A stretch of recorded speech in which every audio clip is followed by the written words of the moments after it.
السلام علیکم. الحمدللہ رب العالمین نحمدہ ونصلی علی رسولہ الکریم اما بعد اعوذ باللہ من الشیطان الرجیم بسم اللہ الرحمن الرحیم. محترم خواتین و حضرات، آج ہم جہیز کے حرام ہونے کی جو سب سے پہلی بنیاد ہے یعنی رشوت، اس پر کچھ تفصیل سے گفتگو کریں گے.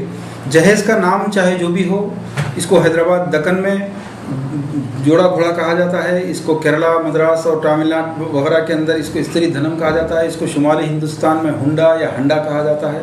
اور اس کو پاکستان میں داج کہا جاتا ہے، سلامی یا معیاری شادی کہا جاتا ہے. نام چاہے جو بھی ہو، یہ ایک ایسی رشوت ہے جس کے بغیر شادی ہونے کا امکان نہیں پایا جاتا.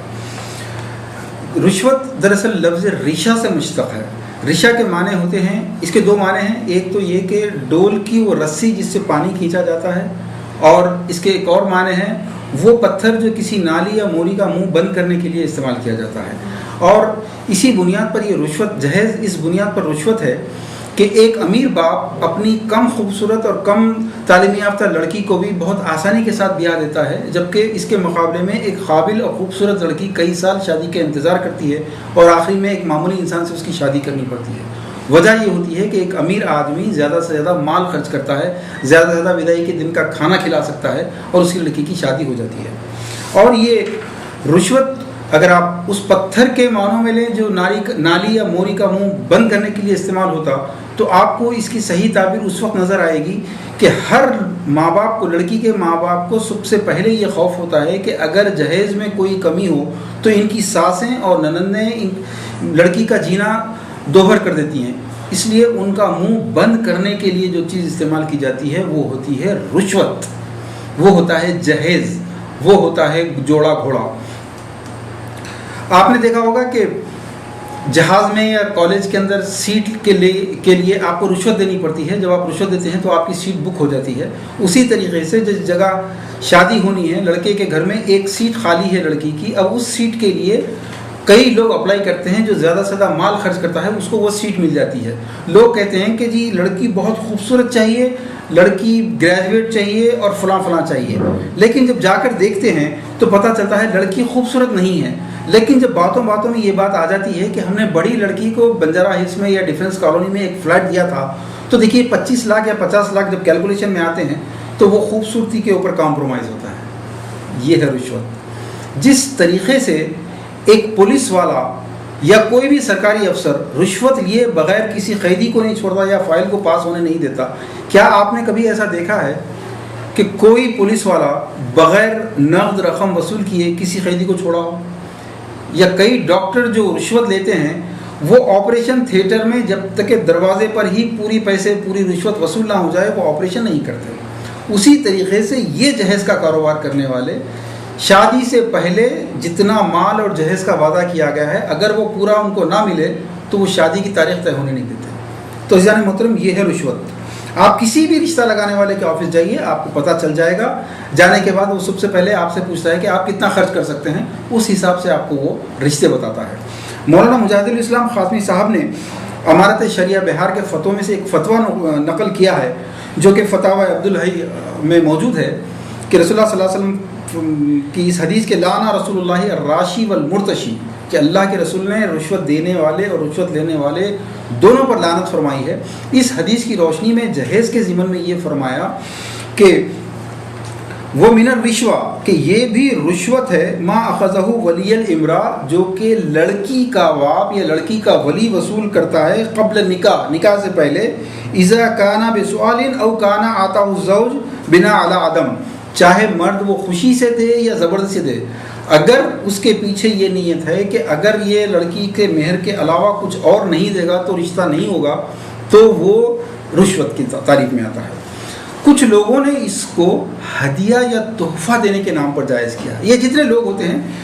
جیسا کہ اس سے پہلے آپ نے سماعت فرمایا، مجاہد الاسلام خاتمی صاحب نے فرمایا کہ اصل مجرم خوشی سے دینے والے ہیں. خوشی سے دینے والوں نے، جو واقعی 5% لوگ ایسے ہیں جو خوشی سے دے سکتے ہیں، لیکن 95% لوگوں کے لیے انہوں نے یہ مجبوری پیدا کر دی کہ ہر آدمی اگر وہ زبان سے یہ نہ کہے کہ وہ خوشی سے دے رہا ہے تو اس کی لڑکی سے کوئی شادی نہیں کرتا، اور یہ کہہ کر جائز کرتے ہیں کہ یہ ہدیہ ہے، یہ تحفہ ہے. عزیزان محترم، ہدیے کی تعریف سب سے پہلے اچھی طرح سمجھ جائیے کہ یہ کسی شرط کے بغیر ہو، کسی طلب کے بغیر ہو، اور دینے والے کی نیت صرف اور صرف اللہ کی رضا ہو، جبکہ یہ اس میں سے ایک بھی شرط ایسی نہیں جو جہیز میں پوری ہوتی ہے۔ دونوں کے درمیان معاملہ ہوتا ہے، اور غرض یہ ہوتی ہے کہ اس کی لڑکی کی سسرال میں عزت رہے۔ اور آپ کسی داماد سے جس کو آپ نے جہیز دیا ہے یہ کہہ کر دیکھیے کہ میں تو ثواب کے لیے دیا ہوں، میں تو اللہ کی رضا کے لیے دیا ہوں، وہ جہیز آپ کے منہ پر مار دے گا کہ کیا آپ نے مجھے کوئی مسکین سمجھا، فقیر سمجھا، یتیم سمجھا؟ آپ نے کہ یہ تو سسٹم ہے بائی ڈیفالٹ، یہ تو چیز آپ کو دینی ہی دینی ہے۔ اور علماء نے بھی اس کے جائز ہونے کی 3 شرطیں جو مقرر کی ہیں کہ یہ شرط کے بغیر ہو، طلب کے بغیر ہو، اللہ کی رضا کے خاطر ہو۔ یہاں پر اگر آپ انما الاعمال بالنیات کے اعمال کا دار و مدار صرف نیت پر ہے، دینے والا اپنے دل کو ٹٹولے اور خود فیصلہ کرے کہ وہ ہدیہ دے رہا ہے یا جہیز دے رہا ہے۔ کچھ لوگ جو ہدیہ کہتے ہیں، تحفہ کہتے ہیں، اور رسول کریم صلی اللہ علیہ وسلم نے چونکہ فرمایا کہ تحادوا و تحابوا و تصافحوا یذهب الغل عنکم، کہ تحفہ دیا کرو ایک دوسرے کے ساتھ، ایک دوسرے کو سلام کرو، ایک دوسرے کو مصافحہ کرو، اس سے دلوں کا کینہ دور ہوتا ہے۔ اور پھر ایک اور حدیث رسول کریم صلی اللہ علیہ وسلم نے فرمایا کہ تحادوا ان الہدیہ تذهب وحر الصدر ولا تحقرنا جارتی لجارتها ولو بشق فرس العشاء، یعنی کہ تحفہ دیا کرو، تحفہ دینے سے دلوں کی قدرت دور ہوتی ہے، اور خبردار کوئی عورت اگر اس کی پڑوسن اس کو ایک بکرے کا کھر ہی کیوں نہ ہو وہ تحفے میں دے تو یہ اس کی حقارت نہ ہو، انسلٹ نہ کرے، مذاق نہ اڑائے۔ آپ صلی اللہ علیہ وسلم نے تحفے کی اس قدر عزت دینے کا حکم فرمایا۔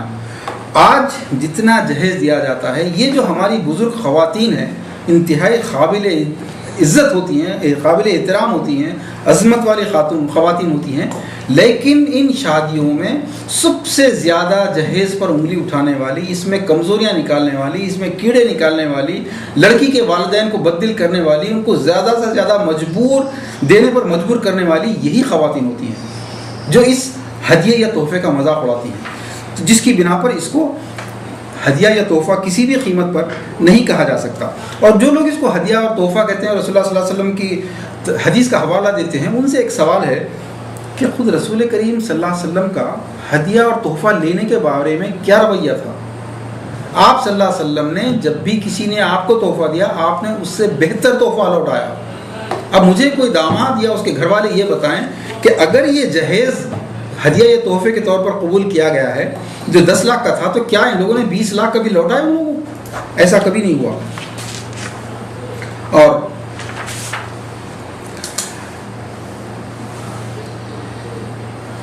اس کے ساتھ ساتھ عزیزان محترم، وداعی کے دن کا جو کھانا میزبانی کے طور پر جائز کیا گیا ہے، میں 2-3 احادیث آپ حضرات کے سامنے رکھ دوں کہ رسول کریم صلی اللہ علیہ وسلم نے فرمایا کہ ایک وقت ایسا آئے گا جب لوگ شراب کا نام بدل کر حلال کر لیں گے۔ ایک اور حدیث میں ہے کہ لوگ سود کو تجارت کے نام پر حلال کر لیں گے۔ حضرت عمر رضی اللہ تعالیٰ عنہ فرماتے ہیں کہ لوگ سحت کو نام بدل کر حلال کر لیں گے، یعنی کہ ناپاک اور خبیث مال کو بھی ناپاک کہہ کر حلال کر لیں گے۔ یہ اس دور کے وہ بہانے ہیں کہ خوشی سے دینا، میزبانی کے نام پر وداعی کے دن کا کھانا مسلط کرنا، اور ہدیے کے نام پر تحفوں کو جہیز کو جائز کرنا۔ کچھ لوگ یہ کہتے ہیں جو واقعی خوشی سے دیتے ہیں، جب ان کو اللہ اور اللہ کے رسول کی حدیثیں بتائی جاتی ہیں تو کہتے ہیں کہ اللہ نے مجھے دیا ہے لہٰذا میں دے رہا ہوں، جن کو اللہ نے نہیں دیا ان کو چاہیے کہ وہ توکل اور قناعت سے کام لیں۔ عزیزان مطلب یہ بات ایسی ہے کہ جیسے ایک شرابی جو شراب کے نشے میں چور ننگی تلوار لے کر سڑک پر گھوم رہا ہے اور کہہ رہا ہے کہ اللہ نے جس کو آنکھیں دی ہیں وہ دیکھ کر چلے، میں تو جو چاہے اپنی مرضی سے کروں گا۔ یہ خوشی سے دینے والے حضرات ان تمام کو یہ میسیج یہ دے رہے ہیں کہ اللہ نے ہم کو دیا ہے، ہم چاہے جائز خرچہ کریں چاہے ناجائز خرچہ کریں، لیکن تم جائز خرچ کرو۔ تو مختصر یہ ہے عزیزان محترم، جہیز اس دور کی سب سے بڑی رشوت ہے، اور اللہ کے رسول صلی اللہ علیہ وسلم نے فرمایا کہ الراشی والمرتشی فی نار جہنم، کہ رشوت دینے والا رشوت لینے والا دونوں جہنم میں جائیں گے۔ اگر یہ رشوت نہیں ہے تو کوئی ایک مرد اٹھ کر بتائے، کوئی ایک مرد کے باپ جو مرد ہیں وہ مردانگی دکھا کے بتائیں، اپنے خواتین کا منہ بند کر کے بتائیں، اور یہ کسی شادی کو، اپنے بیٹے کی شادی کو بغیر جہیز کی لین دین کے کر کے بتائیں، تو ثابت یہ ہوا کہ یہ ایک رشوت ہے۔ اللہ تعالیٰ ہم کو اس سے بچنے کی توفیق عطا فرمائے۔ وصلی اللہ تعالیٰ علی خیر خلقہ وعلی آلہ وصحبہ اجمعین برحمتک یا ارحم۔